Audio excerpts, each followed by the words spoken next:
Sir, સ્કૂલના છોકરાઓનો ગાડી ચલાવતો એક વિડીયો વાયરલ થયો હતો. કયા પ્રકારની કાર્યવાહી પોલીસ દ્વારા કરવામાં આવી છે?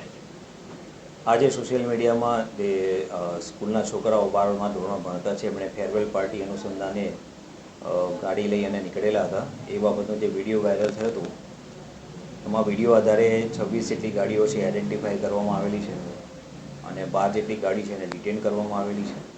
9 જેટલા વ્હીકલ છે શહેરની બહાર છે અને બાકીના જે 5 વ્હીકલ છે એ લોકોનો સંપર્ક થયો છે તો એ રાત સુધીમાં કદાચ અવેલેબલ થઈ જશે.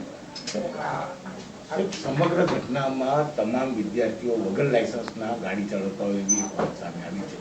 હાલમાં એ વાહન કોણ ચલાવતા હતા, ડ્રાઈવર ચલાવતા હતા કે સ્ટુડન્ટ ચલાવતા હતા, એ વિડીયોમાં જે દેખાય છે એના આધારે વેરીફાઈ કરીશું અને એમાં જો લાયસન્સ છે કે નહીં એ કાર્યવાહી ચેક કર્યા પછી એમાં આગળની કાર્યવાહી કરવામાં આવશે.